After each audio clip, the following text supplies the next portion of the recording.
அரசியலில் மாறி மாறி ஃபெயிலாகி ஒரே வகுப்பில் பல ஆண்டுகள் படித்து வரும் அண்ணாமலை அரசியல் பாடத்தை தமிழ் சமுதாயத்தில் படிக்க தெரியாமல் லண்டனுக்கு போய் அரசியல் உயர் படிப்பு படிப்பதாக பில்டப் கொடுத்தார். தமிழகம் திரும்பியதும் வழக்கம் போல திமுகவை சீண்டியுள்ளார். விஜய் அரசியல் வரவு குறித்து கேட்டதற்கு ஏதோ 10 முறை தமிழ்நாட்டின் சிஎம்மாக இருந்தவரை போல பதில் அளித்துள்ளார் அண்ணாமலை. அந்த கேள்விக்கு மட்டும் பதிலளித்துவிட்டு போகாமல் தேவையில்லாமல் துணை முதலமைச்சர் உதயநிதி ஸ்டாலினையும் சீண்டியுள்ளார். சினிமாவில் வெற்றி பெற்ற ஒருவரும் சினிமாவில் ஃபெயிலியர் ஆன ஒருவரும் அரசியலுக்கு வந்திருப்பதாக அதிமேதாவித்தனமான பதிலை அளித்துள்ளார். தமிழ்நாட்டை பொறுத்தவரை இந்த காமெடிக்கு சிறு குழந்தை கூட பதிலளித்துவிடும். விஜயையும் துணை முதலமைச்சர் உதயநிதியையும் ஒப்பிட்டு பார்த்து சில கேள்விகளை எழுப்பினாலே உண்மை புலப்பட்டுவிடும். சினிமாவை பொறுத்தவரை தன்னுடைய தந்தையின் பின்புலத்தில் பயணித்து இந்த அளவு உயர விஜய்க்கு எத்தனை ஆண்டுகள் பிடித்தது? அதேவேளை உதயநிதி ஸ்டாலின் சினிமா துறையில் நுழைந்து எத்தனை ஆண்டுகள் ஆகிறது? குறுகிய காலத்தில் திரையுலகின் அனைத்து பரிமாணங்களையும் வெற்றிகரமாக செய்துள்ளார். தயாரிப்பாளர், நடிகர், ஸ்டார் நடிகர் என உயர்ந்திருக்கிறார். எல்லா துறைகளை பற்றியும் அனுபவம் இல்லாமல் கண்டபடி உளறி கொட்டும் அண்ணாமலை தனது அரைவேக்காட்டுத்தனத்தையும் இதில் காட்டியுள்ளார். உதயநிதி கடைசியாக நடித்த மாமன்னன் திரைப்படம் சிறப்பாக ஓடி வெற்றியை குவித்தது. அதற்கு பின்னரும் அவர் படங்களில் நடிக்க வாய்ப்பு இருந்த போதிலும் முழுநேர அரசியலுக்கு வந்துவிட்டார். அவரை ஃபெயிலியர் நடிகர் என்று வாய்க்கூசாமல் பிஜேபி, RSS அமைப்புக்கே உரிய காழ்ப்புணர்ச்சியில் பேசி உள்ளார் அண்ணாமலை. அதுகூட போகட்டும், அவருடைய அனுபவமும் வரலாற்று நிகழ்வுக்கான புரிதலும் அவ்வளவுதான் என விட்டுவிட்டு பெருந்தன்மையாக போய்விட்டனர் திமுகவினர். ஆனால் நோட்டாவுக்கு கீழே இருந்த பாஜகவை தூக்கி நிறுத்தி அதன் வாக்கு வங்கியை உயர்த்தி விட்டதாக பில்டப் செய்து வந்த அண்ணாமலை இன்னமும் அதை அப்படியே மெயின்டைன் பண்ற சோனா பானா என மெயின்டைன் பண்ணி வருகிறார்.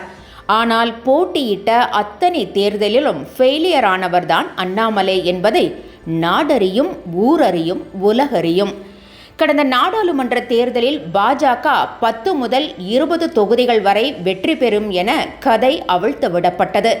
கோவையில் அண்ணாமலை அடித்து தூள் கிளப்பி வருகிறார். அவர்தான் வெற்றி பெறுவார் என்றும் முதல் ரவுண்டிலேயே திமுக காணாமல் போகும் என்று கூறிய அண்ணாமலையின் நிலை என்ன ஆனது என்பது மக்களுக்கு தெரியும். இதை ஊடகங்கள் எப்படி ஊதி பெரிதாக்கி பணம் பார்த்தன என்பதையும் நாடறியும். மக்களவைத் தேர்தலில் தமிழ்நாட்டில் பாஜக இரட்டை இலக்க தொகுதிகளில் வெற்றி பெறும் என கூறி ஒரு கருத்து கணிப்பையும் கருத்து திணிப்பையும் வெளியிட்டு ஊடகங்கள் தொடங்கி ஷேர் மார்க்கெட் புரோக்கர்கள் வரை அள்ளி குவித்த கதை நாடே சிரித்த கதை. தமிழிசையை தவிர பாஜகவிற்கு சம்பந்தம் இல்லாதவர்களையே கடந்த தேர்தலில் பாஜக நம்பியது. நயினார் நாகேந்திரன் அதிமுகவிலிருந்து வந்தவர். ஏசி சண்முகத்திற்கும் பாஜகவிற்கும் என்ன சம்பந்தம்?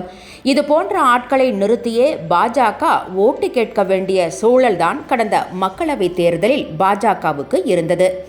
தேர்தலில் தமிழக மக்கள் கொடுத்த அடியில் சைலண்ட் மோடுக்கு போனார். தமிழக அரசியல் களத்தில் ஃபெயிலாகிவிட்டு அரசியலில் உயர் படிப்பு படிக்க லண்டன் செல்வதாக எஸ்கேப் ஆனார். அதோடு சிறிது காலம் சைலண்ட் மோடிலேயே இருந்தார். அவர் மீண்டும் தமிழகத்திற்கு திரும்பி கலக்கு கலக்கு என சட்டப்பேரவை தேர்தலில் கலக்கப் போவதாகவும் மீண்டும் ஒரு பாத யாத்திரையை மேற்கொள்ள இருப்பதாகவும் பாஜகவினரும் அண்ணாமலையின் ஆதரவாளர்களும் பில்டப் கொடுத்தனர். இந்த நிலையில்தான் தமிழகத்திற்கு திரும்பிய அண்ணாமலை உதயநிதி ஸ்டாலினை சீண்டியுள்ளார். அமைச்சர்களின் ஊழல் பட்டியலை வெளியிடுவதாக கூறி அவர்களது சொத்து பட்டியலை வெளியிட ஊரே சிரிப்பாய் சிரித்தது. அவதூறு வார்த்தைகளை பேசிவிட்டு ஆதாரமற்ற குற்றச்சாட்டுக்களை கூறும் பாஜகவினர் வழக்கு வாய்தா என வந்தால் அந்தர்பல்ட்டி அடித்து மன்னிப்பு கேட்பதுதான் வரலாறு. அந்த வகையில் அண்ணாமலை உட்பட தமிழகத்தை பொறுத்தவரை அனைத்து பாஜகவினரும் ஃபெயில் தான். இது அவர்களது மனசாட்சிக்கே தெரியும்.